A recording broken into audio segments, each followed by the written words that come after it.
देवी और सज्जनों, जय श्री कृष्ण, राधे राधे, जय श्री महाकाल। मैं हूं पंडित गोविंद शास्त्री जोशाचार्य, जन्मकुंडली विशेषण को।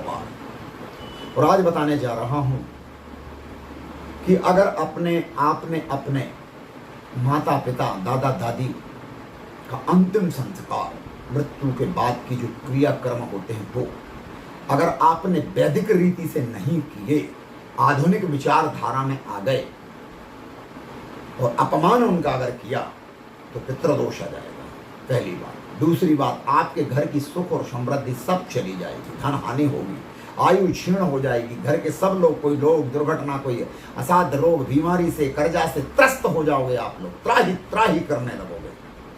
तो अंतिम संस्कार के बाद अस्थि संचय और अस्थि विसर्जन और उसके बाद गरुड़ पुराण जरूर कराना है। गरुड़ पुराण के साथ साथ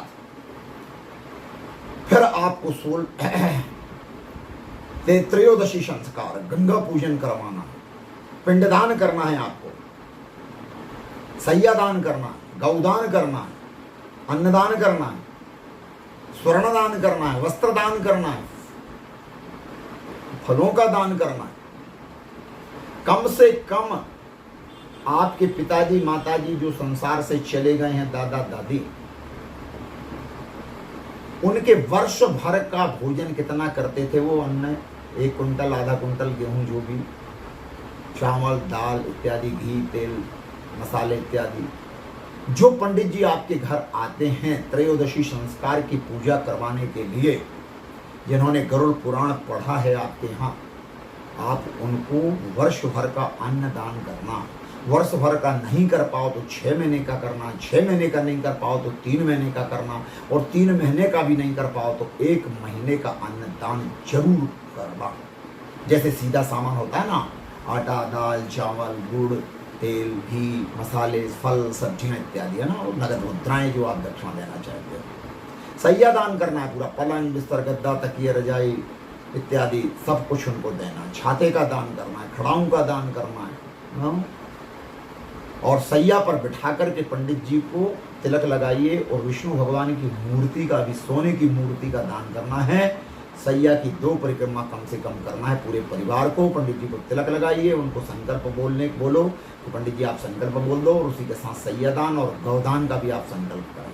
अगर गाय आप नहीं दे सकते हैं तो बाजार से चांदी की गाय बनवा करके ले आए, ज्वेलर्स के पास रेडीमेड गाय मिलती है, तो आप गाय लेकर के आएँ और पंडित जी को उसे सम्मान दें। संपूर्ण वैदिक विधान से अगर ये कर्म किए गए तो आपके 7 जन्म तक की आने वाली वंशावली के लिए पितृदोष नहीं आएगा। घर में सुख और समृद्धि होगी, समय से सब काम पूरे हो जाएंगे। इसलिए अंतिम संस्कार के बाद की क्रियाओं को आपको सनातन धर्म, भारत के संस्कार और संस्कृति के अनुसार ही करना है।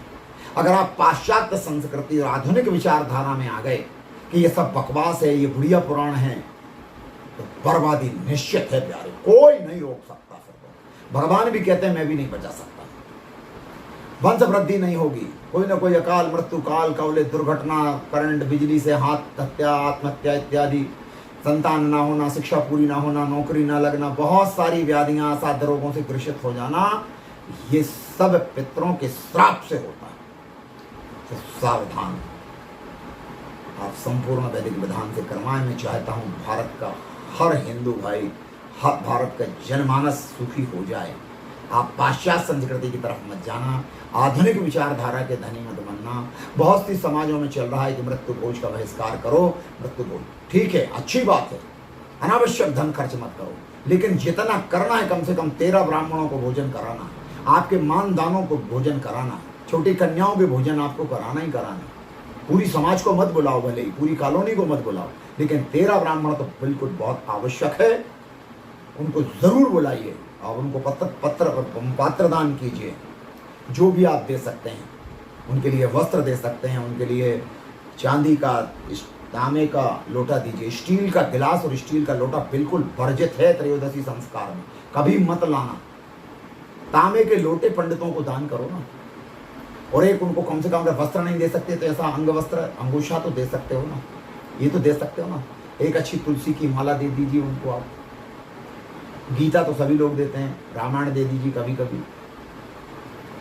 कोई अच्छा ऐसा दीजिए उनको कि वो याद करें कि हाँ फला व्यक्ति के यहाँ गए थे हम, कि 13वीं में गए थे, त्रयोदशी में भोजन करने गए थे तो फला व्यक्ति ने इतना दिया। और सम्मानजनक दक्षिणा 10, 11, 21, 101 अब पंडित लोग नहीं लेते, इसलिए भोजन करने नहीं आते। फिर आप गुरुकुल में जाकर के, आप विद्यालयों में जाकर के बच्चों को भर के लाते हो, बस में बटुकों को लाते हो, अच्छी बात है, बटुक आना चाहिए और लेके आओ, लेकिन दक्षिणा तो सम्मानजनक दो। आपके पिताजी माताजी इस संसार में आपके लिए इतनी सारी धन दौलत छोड़ के ले गए, आप एक एक पंडित जी को कम से कम 500-500 रुपये का तो टीका करो, इतना तो करो। और इतना भी नहीं कर सकते तो मेरे ख्याल से तो आपका जीवन बेकार है। आपने सारे जीवन माता पिता के पैसे का उपयोग किया, सदुपयोग किया, और आप दुरुपयोग करने के लिए जा रहे हैं, लेकिन एक पंडित जी को 500 रुपये नहीं दे सकते आप।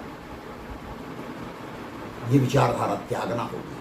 500-500 रुपये के लिफाफे दो, पंडित जी लोग जरूर आएंगे आपके आग्रह पे। आप उनको बोलो पंडित जी निमंत्रण है और दक्षिणा के रूप में हम 500 रुपये देंगे, आप जरूर आइए, बोल दो ना, क्या दिक्कत, आएंगे पंडित जी।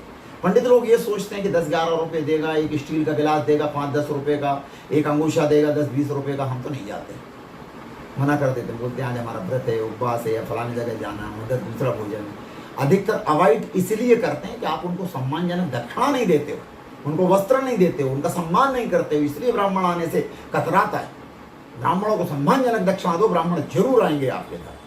तो ये काम जरूर करिएगा। आज के लिए इतना ही। जय श्री कृष्ण, राधे राधे।